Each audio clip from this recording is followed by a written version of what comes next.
Most multiplayer games are either intense co-op sessions where you have to rely on others to survive, or vicious competitive battles where the best players feel like gods.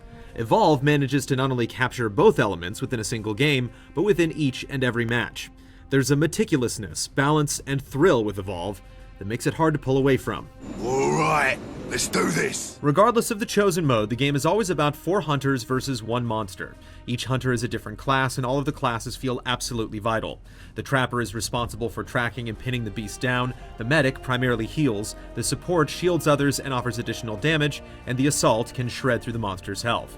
If one player isn't performing well, the entire thing falls apart. Above all else, Evolve demands coordination. Instead of capably fulfilling a single role, the monster spins many plates at once. It requires sneaking around the map looking for wildlife to consume, since eating builds armor and gets you closer to the next level of strength. Whichever monster you play as, the feeling is the same. Evolve expertly encapsulates the sensation of being hunted. Scrambling to find food as hunters constantly trail behind you is anxiety-inducing. So stressful, in fact, that even escaping a skirmish alive is a momentous victory. Surviving until level 3, the maximum level, is liberating since you finally have the upper hand. The switch from prey to predator is one of the most utterly satisfying things the game has to offer. Although the dynamic between the hunters and the monster is fascinating on its own, small nuances are what really make Evolve so great. The medic's primary job may be to heal, but the class has other valuable tools as well. Val, the first medic you unlock, can slow monsters with a tranquilizer gun and create weak points with an armor-piercing sniper rifle. Balancing between healing and creating an advantageous situation makes the medic feel like much more than a one-note class. The other 3 classes have equally interesting wrinkles that suck you in very quickly. He got nothing to be afraid of. He fucking shook me down.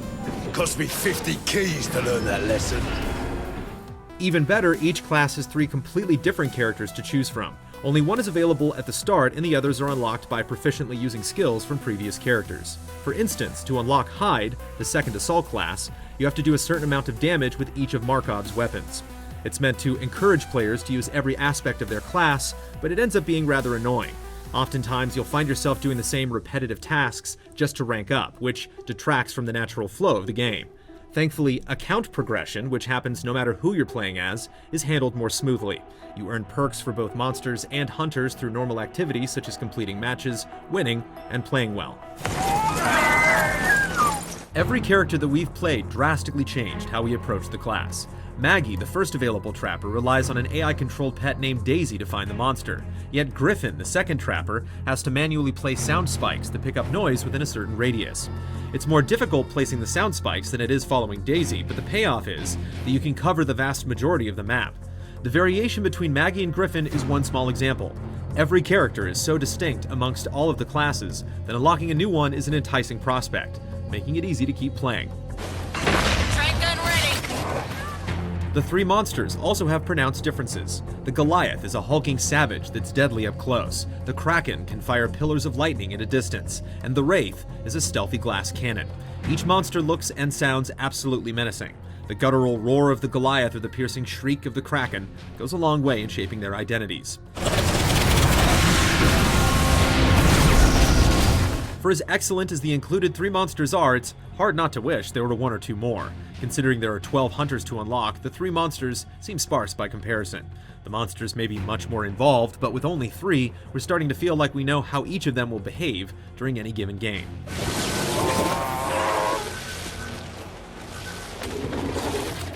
Outside of regular hunts, Evolve has 3 other modes. Nest requires hunters to destroy 6 monster eggs at random locations. Rescue scatters around injured colonists that need to be saved, and Defend is a survival-style mode where 2 power generators must be protected. Certain characters are better for specific modes, such as how Hyde's flamethrower is great at destroying eggs in Nest.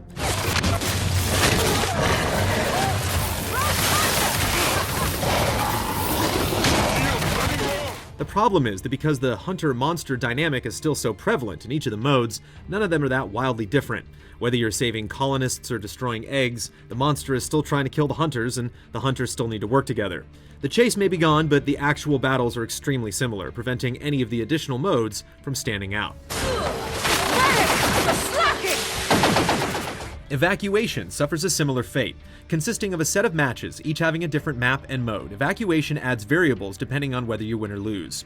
If the monster destroys a power plant during one match, then toxic gas is released during a subsequent match that damages the hunters. These variables are certainly not insignificant, but they also don't add enough to remain engaging for long. There are slight twists on otherwise standard game types.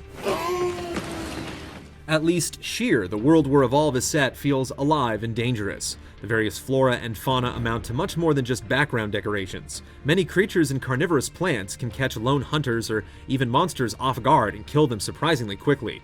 As a result, maps are treacherous obstacles in their own right that make every game that much more exciting. Like that? Also adding flavor are the interactions between characters, the most memorable of which happen when you're dropping into a map. Hearing Maggie and Val complain about Hank's poor cooking, or Hyde lamenting the fact that he lost a card game to a robot, makes those characters more human. While the dialogue isn't truly exceptional, it's humorous and well written enough to become endearing. Unfortunately, some of the quips made during actual matches repeat so often that it is grating. Oh yeah, nothing like a cookout to wash away the taste of a standard synth paste ration. Any requests? Evolve may not be as fleshed out as other multiplayer shooters, but it's still one of those rare games that chases after something different and actually succeeds. It's built for incredible player-driven stories when you just barely triumph over a level 3 monster or when you wipe out a group of hunters within a few minutes. Our biggest fear going into Evolve was that it would only be fun in short bursts, but every time we play, the session lasts for hours. Even now, there's still so many things we want to get better at and experiment with. Needless to say, we're going to be hunting on Sheer for the foreseeable future.